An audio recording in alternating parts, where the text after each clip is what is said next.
तो ऐसा बोलेंगे हम लोग कि कितना शेयर है, 10,000 शेयर है, 10,000 में से 10,000 शेयर किसने खरीदे हैं, एक्स कंपनी ने खरीदे हैं। तो बाकी के जो बचे X हुए कितने company 2,000 शेयर्स वो किसके रहेंगे, माइनॉरिटी वालों के रहेंगे।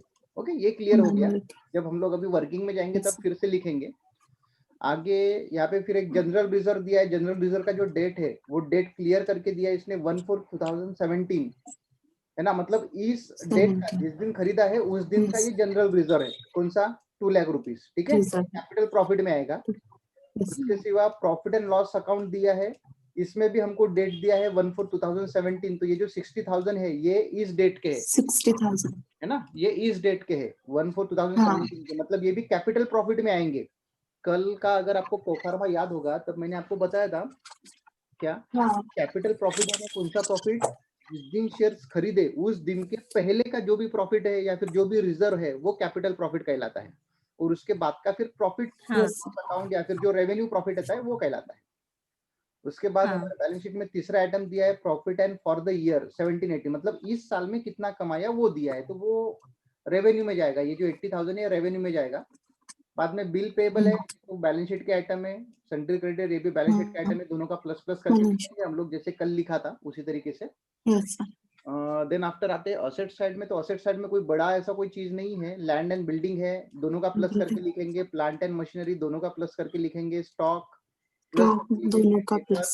दोनों का ये जो प्लस। इन्वेस्टमेंट है, ये जो इन्वेस्टमेंट दिया हुआ है हमको शेयर्स ऑफ वाई लिमिटेड है ना, कितना 10 लाख, तो 10 लाख। हाँ. इसका यूज किससे 10 लाख. करेंगे हम लोग, एक तो गुडविल निकलेगा नहीं तो कैपिटल रिजर्व। गुडविल और कैपिटल रिजर्व. हाँ, कल हमने क्या था इसका यूज है। बाद में बिल रिसीवेबल है, हाँ। इसको भी प्लस करके लिखेंगे, और कैश एंड बैंक बैलेंस है इसको भी प्लस हाँ। करके लिखेंगे। मैंने बैलेंस शीट प्लस पहले ओपन करके देख लिया कि बैलेंस शीट में कुछ प्रॉब्लम है क्या, तो डेफिनेटली कुछ प्रॉब्लम है नहीं। एडजस्टमेंट में आते हैं, एडजस्टमेंट देखते हैं तो क्या बोलता है, bill receivable of X limited, मतलब एक्स लिमिटेड के जो ये बिल रिसीवेबल है ना, हाँ. कितना 80,000 80,000. इंक्लूड ₹10,000, इस 80,000 में 10,000 है एक्सेप्टेड बाय वाई लिमिटेड, ठीक है। इसका मीनिंग क्या होता है ना, ये जो लिखा है इसका मीनिंग क्या है कि ये जो 80,000 है इसमें 10,000 है जो किसने एक्सेप्ट किया है, वाई ने, और बाकी के 70,000 वाई लिमिटेड. दूसरे के रहेंगे, ठीक है, वो कोई दूसरा है, हाँ. नहीं कोई ABC कुछ भी हो सकता है, लेकिन इस 80,000 में से 10,000 वाई के है। तो इसका मतलब ये है कि ये जो बिल पेबल दिया है वाई लिमिटेड का, हाँ.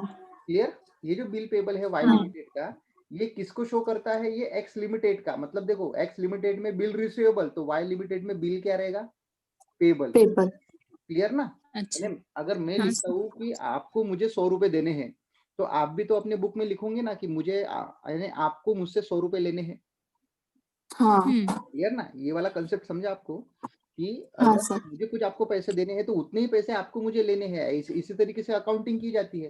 मेरे भी इसमें डबल एंट्री सिस्टम में वैसा रहेगा, आपके भी इसमें डबल एंट्री सिस्टम में वैसा रहेगा। ऐसा तो हो ही नहीं सकता कि मैं बोलूंगा मुझे आपको 100 रुपए देने हैं और आप बोलोगे नहीं मुझे आपसे 50 रुपए लेने हैं करके, ऐसा तो होगा नहीं, हाँ. क्लियर ना। नहीं. यानी मुझे जितना पैसा देना है आपको भी उतना ही पैसा लेना रहेगा मेरे पास से। तो वही बोला है कि 10,000 जो ऐसे है, ये जो 80,000 दिख रहे हैं इसमें 10,000 ऐसे है जिसने वाई ने एक्सेप्ट किया है, इसलिए इसके बिल रिसीवेबल से 10,000 माइनस करेंगे और बिल माइनस. 10,000 माइनस करेंगे, ऐसा क्यों, है ना। कल ये नहीं था एडजस्टमेंट, कल एकदम सिंपल सा प्रोसेस किए थे, आज एडजस्टमेंट है। अभी ऐसा क्यों माइनस क्यों करेंगे, वो सबसे पहला क्वेश्चन आता है। तो एक्स लिमिटेड ये होल्डिंग कंपनी है और वाई लिमिटेड ये सब्सिडरी कंपनी है, ठीक है। अभी होल्डिंग और सब्सिडरी का मतलब क्या है कि होल्डिंग ये कंपनी वो बॉस है और वाई कंपनी उसका एम्प्लॉय है, एक तरीके से अगर कंसिडर करे तो, क्लियर ना, कि होल्डिंग कंपनी एक बॉस है और वाई कंपनी का एक उसका एम्प्लॉय है। अभी ऐसा बोलता है बॉस कि मुझे आपके पास से 10,000 लेना है, अभी वो खुद का ही एम्प्लॉय है ना, ऐसा हो गया कि हमारे घर से हमको पैसे लेने हैं, यानी अगर इसको कंसिडर करते हैं बिल रिसीवेबल 80,000 है ना, ये जो 80,000 दिख रहे हैं इसमें बोला है कि मुझे 10,000 रुपए लेने हैं, और किससे लेने हैं, वाई से, जबकि तो वाई अपनी ही कंपनी है, वाई किसी दूसरे की कंपनी थोड़ी है, वो हमारी सब्सिडरी है ना, क्लियर। तो हम लोग ऐसा ही कैसे बोलेंगे कि यार मुझे खुद के ही पास से 10,000 लेने हैं, ऐसा बोल सकते हैं क्या, नहीं, ऐसा तो हो नहीं सकता। मैं अपने एक जेब से 100 रुपए निकाल के दूसरे जेब में डाल दूं और बोल दूं कि मुझे 100 रुपए की इनकम हुई, ऐसा बोल सकते हैं क्या हम लोग, नहीं, क्लियर ना? क्योंकि इनकम कब होती है, जब हम लोग किसी दूसरे पार्टी को कुछ बेचते हैं या फिर दूसरे पार्टी से कुछ हमको मिलता है, तब हमारी इनकम कहलाती है। लेकिन यहाँ पे एक्स और वाई लिमिटेड कंपनी ये रिलेटेड कंपनी है, एक होल्डिंग है और सब्सिडरी है। और जब हम लोग बैलेंस शीट बनाएंगे, अगर बैलेंस शीट में हम लोग बिल रिसीवेबल लिखेंगे 80,000 प्लस 10,000 तो 90,000, और इधर बिल पेबल लिखेंगे 30 प्लस 10 40। लेकिन इसमें कॉन्ट्राडिक्ट क्या होगा, एक प्रॉब्लम ये होगी कि एक साइड में लिख रहे हैं कि 10,000 लेना है हमको, और दूसरे साइड में लिख रहे हैं कि 10,000 देना है, वो भी खुद की ही कंपनी। ऐसा तो पॉसिबल नहीं है। इसलिए होल्डिंग कंपनी में क्या होता है कि जब ऐसा म्यूचुअल होल्डिंग होती है, म्यूचुअल मतलब खुद के ही होल्डिंग कंपनी का सब्सिडरी के ऊपर कुछ लोन है या फिर सब्सिडरी का होल्डिंग के ऊपर कुछ लोन है, तो वो अमाउंट हम लोग क्या करते हैं, दोनों साइड से हटा देते हैं। मतलब वो बोलेगा ही नहीं कि मेरे पास से कुछ पैसे लेने हैं, और वो सामने वाला भी नहीं बोलेगा कि नहीं मुझे कुछ पैसे देने हैं। वो क्यों? क्योंकि ये होल्डिंग और सब्सिडरी कंपनी का हम लोग एक की बैलेंस शीट बनाते हैं। जब मैं बैलेंस शीट बनाऊंगा तो आपको फिर से बताऊंगा। बाद में सेकंड वाला एडजस्टमेंट है, sundry debtors of X company include 50,000 due from Y company. ये भी उसी तरीके का एडजस्टमेंट है कि जो डेटर होता है, जो कौन से ये डेटर सन्ड्री एक्स लिमिटेड के जो डेटर है, इसमें 50,000 है, वो है जो वाई लिमिटेड के पास है। अभी इसके डेटर में है 1,00,000, और इसमें 1,00,000 में से 50,000 वाई के है, तो इसके क्रेडिटर में मतलब वाई के क्रेडिटर में भी क्या रहेंगे, 50,000 जो किसको देने हैं, एक्स को। क्लियर? अगर इसका अभी हमारे सामने लिस्ट नहीं है, लेकिन जब क्रेडिटर का लिस्ट निकालेंगे तो वाई के कंपनी में क्रेडिटर में एक्स का नाम दिखेगा और एक्स कंपनी के डेटर्स में वाई का नाम दिखेगा। इसको भी दोनों साइड से हटाएंगे हम लोग। उसके सिवा नेक्स्ट वाला जो एडजस्टमेंट है, उसमें बोलता है stock of Y company.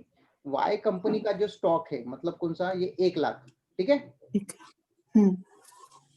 Include goods purchase from x company. इसमें कुछ ऐसे गुड्स है जो किसके पास से खरीदे थे, एक्स के पास से खरीदे थे, और वो 60,000, ठीक है ना?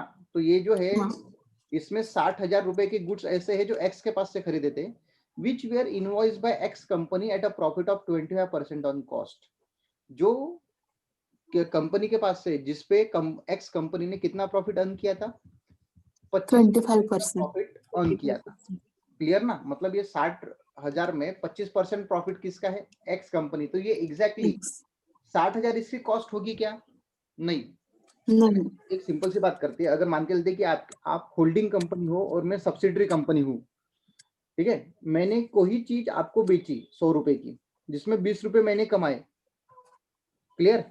ठीक है। और जब हमारी कंपनी का बैलेंस शीट हम लोग बनाएंगे तो क्या होगा, जब स्टॉक इंक्लूड करेंगे तो स्टॉक कैसा रहता है, ऑन कॉस्ट रहता है, ऑन प्रॉफिट नहीं रहेगा।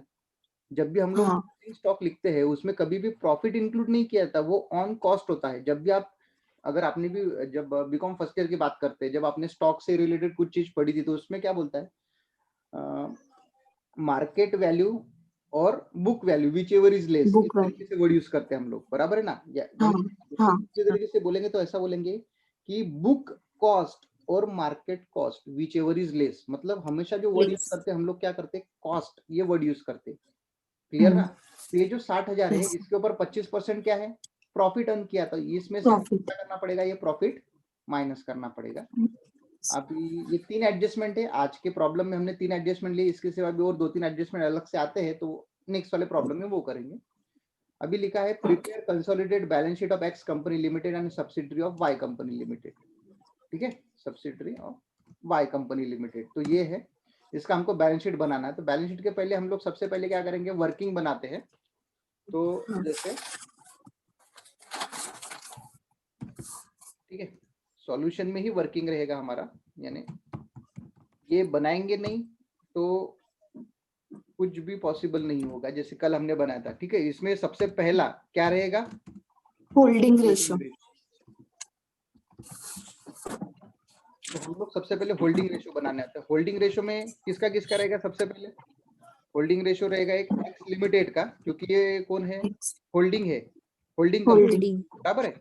और दूसरा क्या रहेगा, माइनॉरिटी इंटरेस्ट।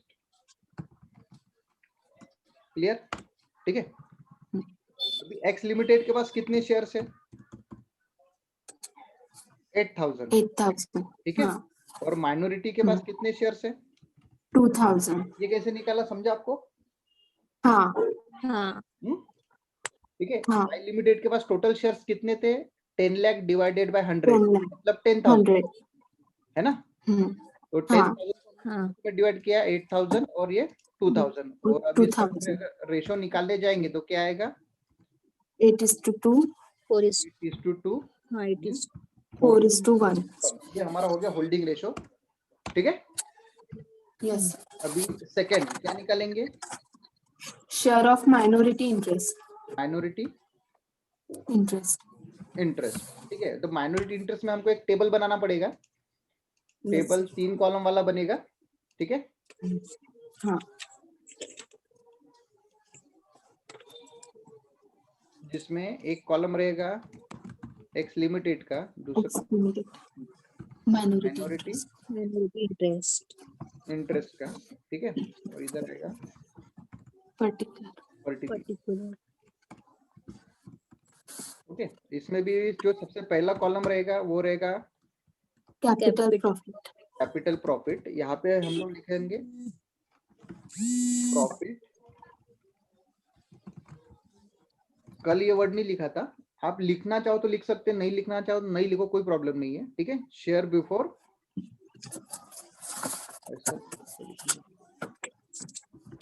प्रॉफिट बिफोर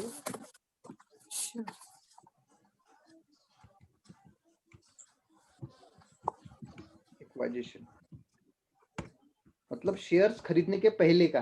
ठीक है। अभी इसमें भी दो चीजें रहते हैं, एक जनरल रिजर्व और दूसरा प्रॉफिट एंड लॉस अकाउंट। ठीक है। सेकंड यहाँ पे रहेगा हमारा रेवेन्यू प्रॉफिट. Revenue profit. इसमें दो चीजें रहेगी, general reserve profit and loss. General reserve profit and loss. ठीक है। इसके सिवा यहाँ पे तीसरा रहेगा शेयर कैपिटल. Share capital. अभी यहाँ पे बोनस शेयर्स का कुछ वर्ड नहीं मिला हमको, इसलिए यहाँ पे बोनस शेयर्स वाला वर्ड यूज नहीं करेंगे हम लोग। ठीक है। ओके। चलो अभी आते यहाँ पे। अभी कैपिटल प्रॉफिट यानी प्रॉफिट बिफोर एक्वाजिशन, शेयर्स खरीदने के पहले का प्रॉफिट। तो जब बैलेंस शीट में देखते हैं तो शेयर्स कब खरीदे उसने 1 अप्रैल 2017 को। तो इस डेट के पहले का जो भी रहेगा वो कैपिटल प्रॉफिट। जैसे देखो जनरल रिजर्व के ऊपर डेट दिया, मतलब इस डेट की है, तो ये जो 2 लाख है, हम लोग बात कर रहे हैं वाई कंपनी लिमिटेड का। ठीक है ना। हम लोग एक्स कंपनी लिमिटेड के बैलेंस शीट के साथ अभी कोई भी छेड़छाड़ नहीं कर रहे। सबसे पहले जो भी हम लोग एडजस्टमेंट यानी जो भी हम लोग नीचे वर्किंग कर रहे हैं वो वाई लिमिटेड कंपनी के अमाउंट्स के ऊपर में कर रहे हैं। क्लियर। ठीक है। हाँ सर. तो जो जनरल रिजर्व है वो 1/4/2017 का, मतलब इस डेट का है। और जो शेयर्स खरीदे वो भी कब खरीदे थे 1/4/2017। इसलिए ये जो 2 लाख रुपीस है ये क्या कहलाएगा कैपिटल प्रॉफिट। ओके। क्लियर ये चीज। हाँ. तो जनरल रिजर्व में हम लोग लिखेंगे 2 लाख। ठीक है। इसको अभी डिवाइड नहीं कर रहे, बाद में डिवाइड करेंगे। Second one profit and loss account, ये आपको दिख रहा है प्रॉफिट एंड लॉस अकाउंट।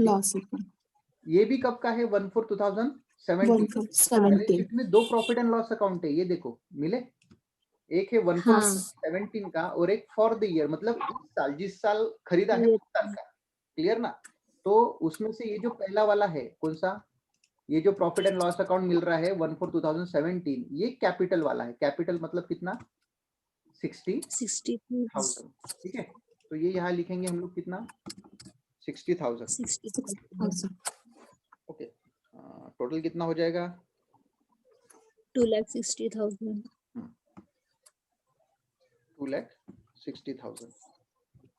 इसको हम लोग डिवाइड करेंगे in the ratio 4:1. 2,08,000 x limited और माइनॉरिटी का 52,000. 52,000। ये समझा दोनों को किस तरीके से निकाला हम लोगों ने। ओके। ठीक है। ये हो गया अभी इसका कैपिटल प्रॉफिट की बात। अभी आते हैं रेवेन्यू प्रॉफिट। तो रेवेन्यू प्रॉफिट में पहला जनरल रिजर्व, तो जनरल रिजर्व तो दूसरा है ही नहीं हमारे पास। हाँ. ये एक ही है जनरल रिजर्व जो हमने पूरा का पूरा उठा के ले लिया। यहाँ पे कोई दूसरा जनरल रिजर्व है नहीं। और ऐसा भी नहीं बोला कि ड्यूरिंग द ईयर प्रॉफिट में से कुछ हिस्सा जनरल रिजर्व में ट्रांसफर किया, ऐसा बोला है क्या? नहीं। नहीं। तो वो अगर ऐसा बोला रहता था तो उतना हिस्सा हमने लिया रहता था जितना ट्रांसफर किया, क्लियर ना? लेकिन ऐसा कुछ भी नहीं बोला, इसलिए पूरा का पूरा 2 लाख रुपए हमने क्या लिया, कैपिटल प्रॉफिट में ले लिया। अभी बचा, यानी मतलब ये जनरल रिजर्व, ये तो क्या है, ये डेफिनेटली नील है, क्लियर? अभी आते हैं प्रॉफिट एंड लॉस के ऊपर में। तो प्रॉफिट एंड लॉस में भी उसने हमको क्लियर बोला है कि ड्यूरिंग द ईयर मतलब रेवेन्यू प्रॉफिट हमने कितना कमाया है, 80,000। 60,000। नहीं 80,000। हाँ, 60,000 तो हाँ, पिछली 80,000। ईयर का है ना, तो कितना हाँ, कमाया हाँ, हमने, 60,000 80,000। कमाया है, सॉरी 80,000 कमाया है। 80,000। तो ये 80,000 यहाँ पे हम लोग लिखेंगे,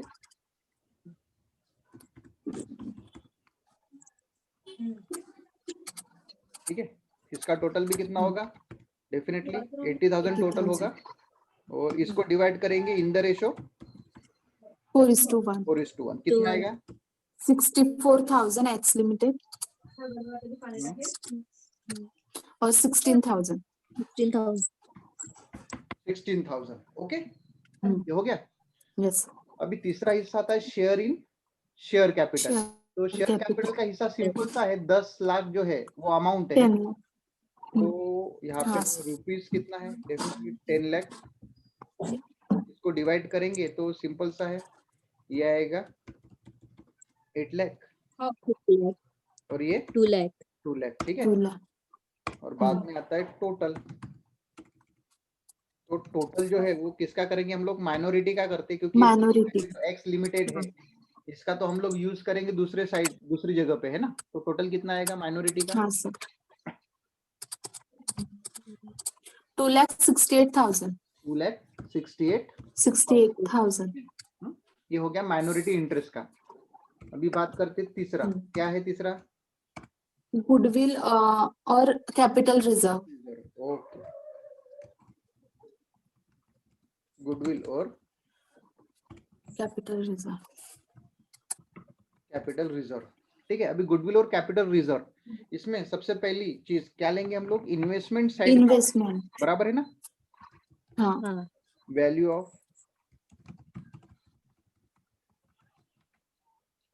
इन्वेस्टमेंट ऑफ एक्स लिमिटेड, ठीक है? X limited. तो एक्स लिमिटेड का इन्वेस्टमेंट कितना है, बैलेंस शीट देखते हैं। बैलेंस शीट में हमको एक्स लिमिटेड का इन्वेस्टमेंट मिलता है कितना, 10 लाख। 10 लाख, ठीक है? तो ये यहाँ पे लिखेंगे हम लोग कितना, 10 लाख।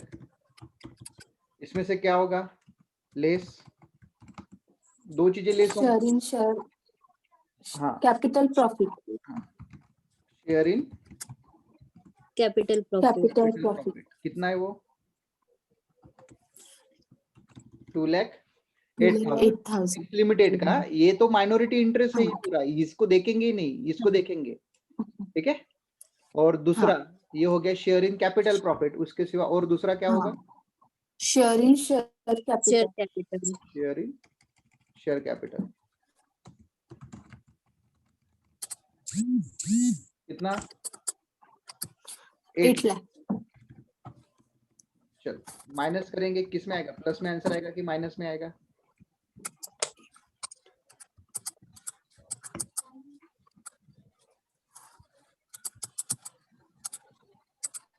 -8,000। माइनस कितना आ रहा, 8,000। क्लियर? अभी जब माइनस आता है तो उसको क्या नाम देते, कैपिटल रिजर्व। हाँ, माइनस आया मतलब कैपिटल रिजर्व, प्लस आया मतलब गुडविल, हाँ क्लियर? ठीक है, ये चीजें लिख के रखना बेटा, माइनस आया मतलब कैपिटल रिजर्व, प्लस आया मतलब गुडविल, ठीक है? ये हो गया हमारा तीसरा पॉइंट। अभी फोर्थ वाला, फोर्थ वाले में क्या निकालना है, देखो ये तो कल तो यहाँ तक हम लोग आ गए थे, गुडविल कैपिटल रिजर्व तक आ गए थे, बराबर है ना? अभी फोर्थ वाले में ये एडजस्टमेंट रहेगा। फोर्थ वाला जो एडजस्टमेंट रहेगा वो रहेगा हमारा प्रॉफिट एंड लॉस रिलेटेड, ठीक है? जो during the year profit and loss कमाया हमने 2 लाख रुपए एक्स लिमिटेड का, ठीक है? इसका एडजस्टमेंट रहेगा। ये जो देखो 80,000 है, इसको तो हमने दो हिस्सों में डिवाइड कर लिया, 64,000 और 16,000, ठीक है? और इसमें से भी ये अमाउंट तो हमने ले लिया कितना, 2,08,000 और ये 8 लाख, ये गुडविल कर लिया। अभी भी ये 64,000 को कंसिडर करना है, बराबर है ना। हाँ। यहाँ पे हम लोग लेंगे कौन सा, profit and loss loss account of account x limited, ठीक है। X limited. Profit for the year, कितना प्रॉफिट अर्न किया, एक्स लिमिटेड के बारे में बात कर रहे हैं। तो एक्स लिमिटेड ने प्रॉफिट अर्न किया है ड्यूरिंग द ईयर कितना, 2 लाख। 2 लाख, ठीक है। तो वो लिखेंगे हम लोग एक्स लिमिटेड का 2 लाख। 2 लाख, ठीक है। Add revenue profit profit from Y limited. अभी वाई एक्स का तो हो गया, अभी वाई लिमिटेड का भी प्रॉफिट आया है हमको कुछ हिस्सा, कितना, हाँ 64,000। हाँ। तो ये भी ऐड होगा, माइनॉरिटी वालों का माइनॉरिटी वालों को दे दिया, माइनॉरिटी वालों का 16,000 माइनॉरिटी वालों को दे दिया, जो हमारा है वो हमने अपने प्रॉफिट में ऐड किया। ऐड किया। क्लियर, ठीक हाँ है। सर। अभी हाँ। इसमें एक ट्रिक है, वो ट्रिक यानी एक पॉइंट ऐसा है कि इसमें कुछ चीजें माइनस होगी। माइनस क्या होगा, एक एडजस्टमेंट है थर्ड नंबर का, ठीक है। ये थर्ड नंबर का अगर एडजस्टमेंट आप देखो तो थर्ड नंबर वाले एडजस्टमेंट में क्या बोला है कि वाई कंपनी लिमिटेड का जो गुड्स है, ठीक है ना, उसमें 60,000 के जो गुड्स है उसके ऊपर 25% प्रॉफिट क्या किया है, अर्न। तो ये जो प्रॉफिट है ये हम लोग क्या करेंगे, इधर गुड्स में से तो माइनस करेंगे, ये जो स्टॉक दिख रहा है इसमें से माइनस करेंगे, और जो लायबिलिटी साइड है वो किस में से माइनस करेंगे, profit and loss account. Loss. Clear, ठीक है। हाँ। क्या लिखेंगे, अनरियलाइज्ड प्रॉफिट, ठीक है। अभी ये जो अमाउंट है अनरियलाइज्ड प्रॉफिट, ये हम लोग माइनस करने वाले हैं। अभी इसका भी एक 5th नंबर का एडजस्टमेंट बनाना पड़ेगा हमको, calculation of unrealised profit. Profit.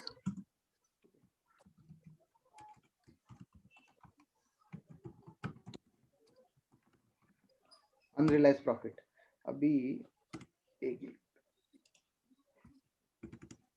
नीचे कैलकुलेट करके बताता आपको।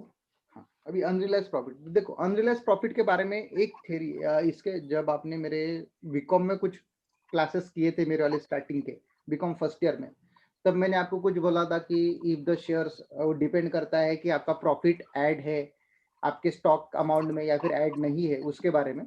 तो देखो स्क्रीन के ऊपर 60,000 रुपीज के शेयर्स है, सॉरी 60,000 रुपीज का स्टॉक है, जिसमें 25% प्रॉफिट क्या है, ऐड है, ऑन कॉस्ट बोला है। क्लियर ना, हाँ 25% प्रॉफिट ऑन कॉस्ट बोला है, और 60,000 रुपए के स्टॉक है मतलब, और ये जो 60,000 रुपए है ये किसके स्टॉक में दिख रहा है, वाई लिमिटेड का। Y limited. 60,000 रुपए है, इसमें प्रॉफिट इंक्लूड है या फिर नहीं है, ये क्वेश्चन आता है, ठीक है, कि इसमें प्रॉफिट इंक्लूड है या फिर नहीं है। तो जो वर्डिंग अगर आप रीड करते हो तो वर्डिंग में क्या लिखा है, स्टॉक ऑफ वाई लिमिटेड, है ना, वाई लिमिटेड के स्टॉक में 60,000 के गुड्स है।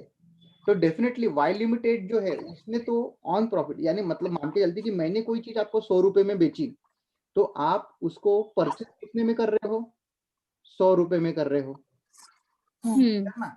तो आप अपने बुक में उसका वैल्यू भी कितना दिखाओगे, 100। 100। रुपए ही दिखाओगे, बराबर है ना। लेकिन अगर मैंने आपको बोला कि अगर मैंने आपको 100 रुपए में चीज बेची लेकिन उस पर मैंने 20% प्रॉफिट अर्न किया है, ठीक है, इन एनी केस प्रॉफिट किसने अर्न किया, मैंने अर्न किया। क्लियर ना, अभी मैं 20% प्रॉफिट अर्न करूं, 50% प्रॉफिट अर्न करूं, लेकिन आप अपने बुक्स में वो स्टॉक हमेशा कितने का दिखाओगे, जितने में आपने खरीदा, 100 रुपए में, बराबर है ना। क्लियर, तो यही लिखा है यहाँ पे कि स्टॉक ऑफ वाई लिमिटेड, ठीक है, मतलब वाई लिमिटेड के स्टॉक में। तो डेफिनेटली ये जो 60,000 है इसमें ये प्रॉफिट डेफिनेटली क्या है, ऐड है, 60,000 में प्रॉफिट ऐड किया हुआ है। क्लियर, समझा। और ऑन कॉस्ट बोला है, ऑन कॉस्ट, तो अभी इसको सॉल्व करते हैं। तो यहाँ पे ऐसे लिखेंगे, if cost is 100, clear, if cost is 100 then profit is कितना, 25। ऐसा ही है ना, ऑन कॉस्ट बोला ना, अगर कॉस्ट 100 रुपए है तो उसके ऊपर का प्रॉफिट कितना रहेगा, 25। देयरफॉर सेल प्राइस कितना रहेगा? 75 125 125 कैसा रहेगा? सेल प्राइस जो सेलिंग प्राइस रहता है वो कॉस्ट प्लस प्रॉफिट होता है ना? हाँ हाँ ना, सेल जो रहता है वो कॉस्ट प्लस प्रॉफिट होता है, इसलिए यहाँ पे कितना आएगा? 125। 125 हेंस अभी क्या, if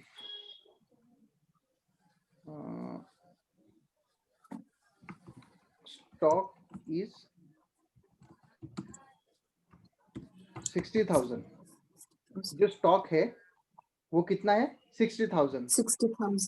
then profit will be, अभी प्रॉफिट कितना आएगा? 60,000 इंटू 25 डिवाइड बाय कितने से करेंगे? कॉस्ट से करेंगे या फिर सेल प्राइस से? 125 कॉस्ट नहीं, कॉस्ट से नहीं करेंगे, क्योंकि ये जो 60,000 रुपए है, ये 60,000 मैंने जब भी बोला ना कि आप किसी भी हालत में आपकी बुक में 100 रुपए ही लिखोगे, है ना? हाँ हमारे में बता रहा हूँ, होल्डिंग कंपनी में जो क्वेश्चन आता है तो 99% हम लोग डिवाइड उसको किससे करते हैं? सेल प्राइस से। 125 इस केस में 125 लिखा है। क्लियर? हाँ सर। तो ये याद रखना कि हम इसको डिवाइड कितने से करेंगे? 125 से। तो आंसर कितना है? 125 और 12,000 मतलब 12,000 प्रॉफिट है जो ऐड किया हुआ है। क्लियर? हाँ तो हाँ अभी हम लोग इसमें से क्या करेंगे? जो हमारा फोर्थ वाला वर्किंग था उसमें से 12,000 क्या करेंगे? लेस। चलो अभी बताओ मुझे टोटल कितना बैलेंस आएगा प्रॉफिट एंड लॉस का? 2 lakh plus 64,000 less 12,000। 2,52,000 2,52,000। Okay clear? तो देखो हाँ सर। इतने मैक्सिमम केस इतने ही एडजस्टमेंट होते हैं, यानी मैक्सिमम केस में इतने ही वर्किंग की जाती है। पहली होल्डिंग रेशो, ठीक है, दूसरा माइनॉरिटी इंटरेस्ट, तीसरा गुडविल और कैपिटल रिजर्व, और चौथा प्रॉफिट एंड लॉस अकाउंट का बैलेंस निकालेंगे, और लास्ट वन ये डिपेंड करता है एडजस्टमेंट पे कि अनरियलाइज प्रॉफिट के बारे में क्या बोला है। समटाइम्स बोलता है 20% on sale price, 20% on cost price, इस तरीके से वर्ड यूज करते हैं। तो हम लोग डिवाइड बाय 125 मतलब डिवाइड बाय सेल प्राइस ही करेंगे। ओके क्लियर इतना? वर्किंग समझा आप लोगों को? पांचों वर्किंग? Yes sir. ओके चलो तो हम लोग बनाते हैं balance sheet. Balance sheet of X limited and its subsidiary Y limited, ठीक है? इसका बैलेंस शीट बना रहे हैं।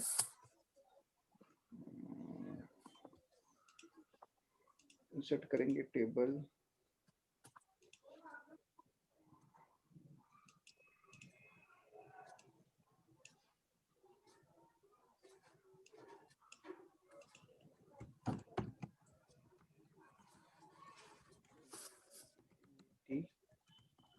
अमाउंट, असेट्स, अमाउंट, ठीक है?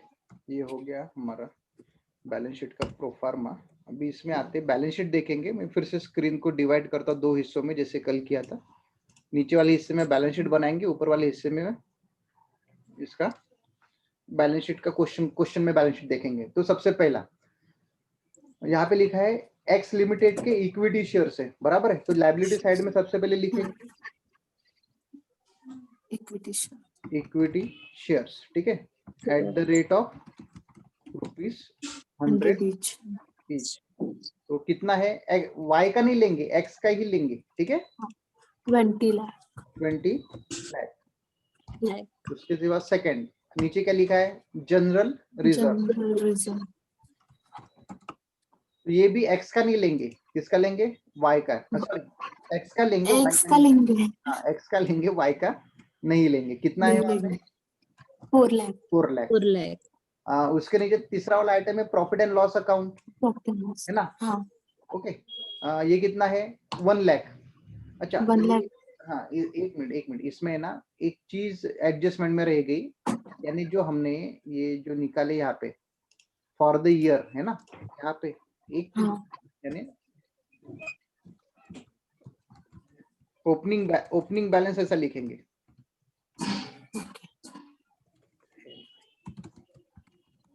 ओ ए 1 लाख रुपए रह गए थे, वो वाले देखने के रह गए थे,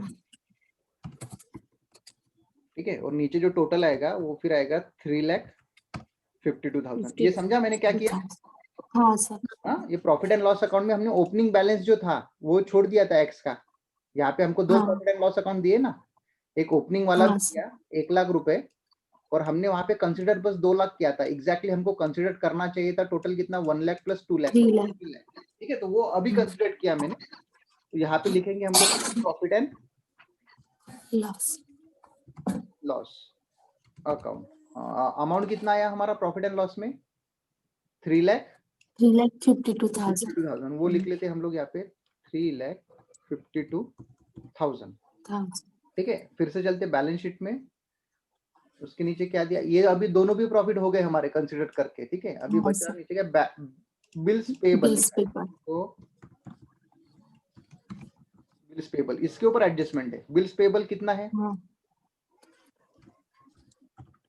30,000 प्लस 10,000 है ना। टोटल कितने हो गए? 40,000 लेस क्या होगा? पहला देखो एडजस्टमेंट लिखा हुआ है कि बिल्स रिसीवेबल, ये जो लिखा है ना, ठीक है। हाँ, म्यूचुअल होल्डिंग होता है, मतलब एक ने दूसरे के पास से खरीदा है, तो उसको हम लोग बोलते हैं म्यूचुअल होल्डिंग। और वो कितनी है? 10,000। ठीक है। इसको मैं थोड़ा सा शॉर्टकट लिखता हूँ, मतलब वो थोड़ा सा क्लियर हो जाएगा। ये हो जाएगा लेस, तो 40,000 में से 10,000 गए, बचेंगे कितने? 30। वो हम लोग लिखेंगे बाहर, ठीक है। ये समझा? हाँ सर। 30,000। इसके सिवा अभी क्या लिखा है? Sundry bill creditor. उसके नीचे सन्ड्री क्रेडिटर, तो वो लिखेंगे हम लोग sundry creditor.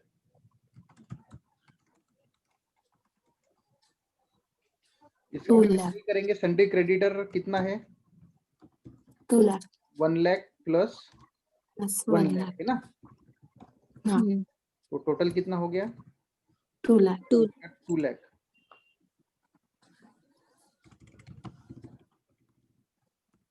Less mutual holding, ठीक है। म्यूचुअल होल्डिंग कितनी है?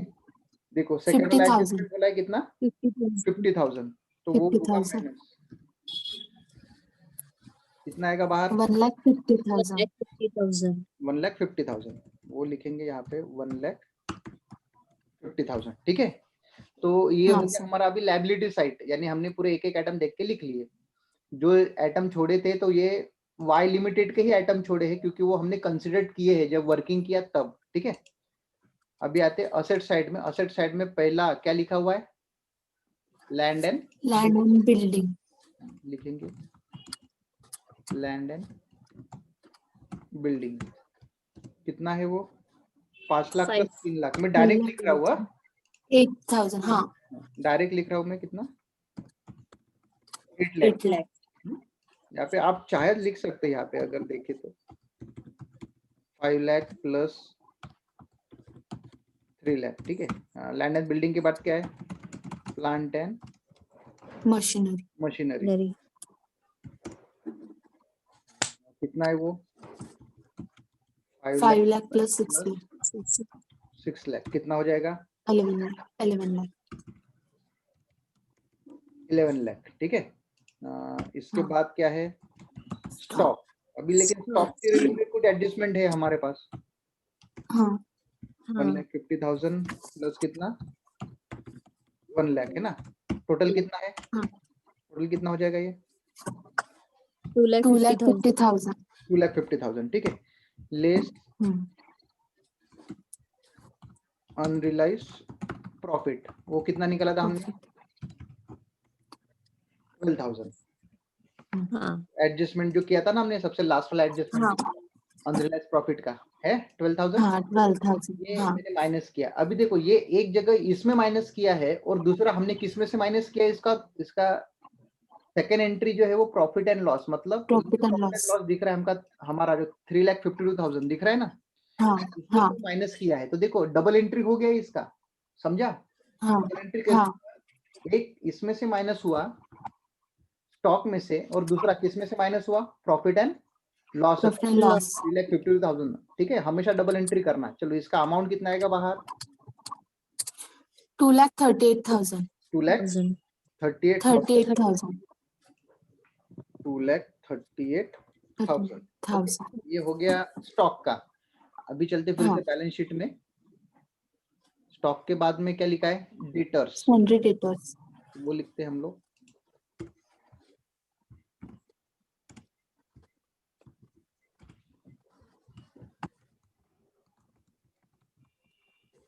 सन्ड्री डेटर्स, तो सन्ड्री डेटर्स में भी म्यूचुअल होल्डिंग है।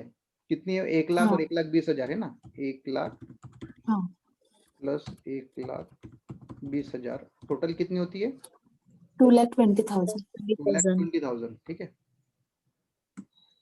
2,20,000 लेस म्यूचुअल होल्डिंग Mutual कितनी holding. है, डेटर्स देखो। 50,000. हाँ, जितना क्रेडिटर में से माइनस किया उतना ही किस में से माइनस करेंगे, डेटर में। Debtors में से.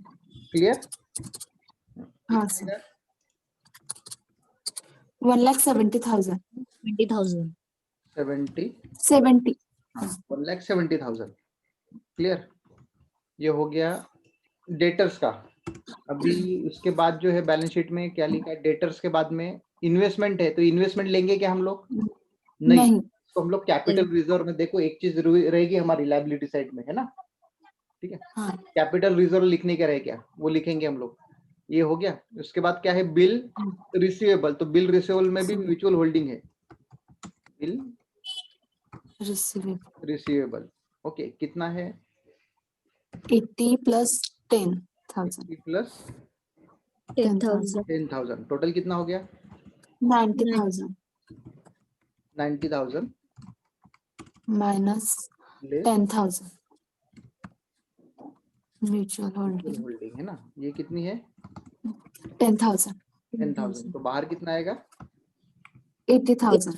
80,000।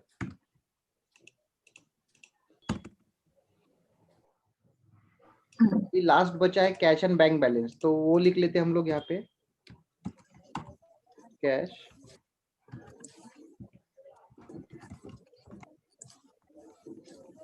And bank balance. तो दोनों का भी मतलब, एक का कितना है 5 लाख और दूसरे का 3,20,000, तो वो लिख लेते हैं 8,20,000.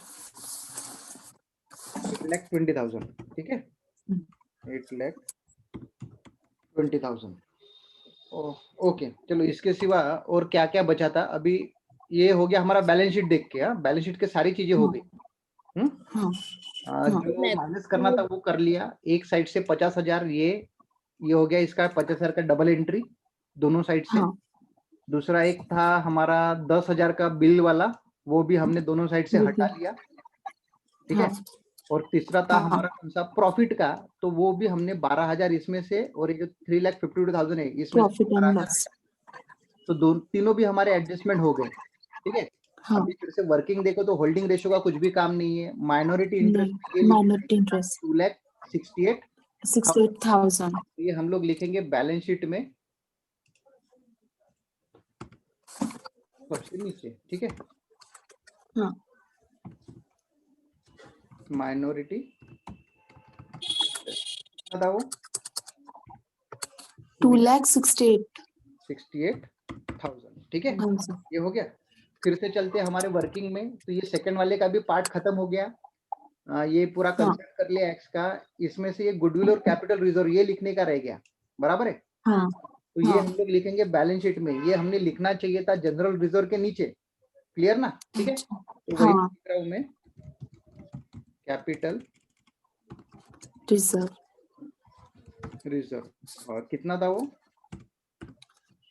8,000.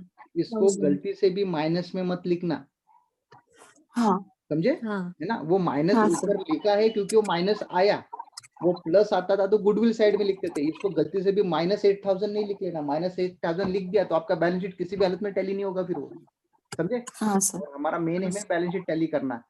तो उसके बाद चलते हैं, देखो थर्ड वाला पॉइंट हो गया। फोर्थ वाले पॉइंट में तो ये 3,50,000 लिख दिया है हम लोगों ने। फिफ्थ वाले पॉइंट में जो 12,000 है, ये तो हार्डली एडजस्टमेंट करने के लिए था तो वो हमने कर लिया, तो मेरे हिसाब से बैलेंस शीट टैली होना चाहिए। चलो बताओ मुझे बोथ साइड कितना टोटल होता है? 32 lakh 8,000 लायबिलिटी साइड। 8,000 ओके, ये हो गया लायबिलिटी साइड। और एसेट साइड?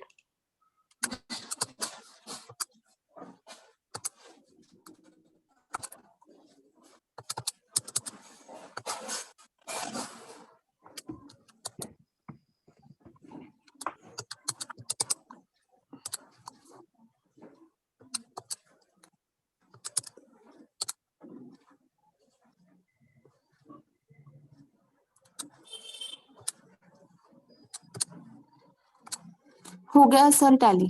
टैली हो गया 32 lakh 2 lakh 8,000 8,000 बोथ साइड हो गया।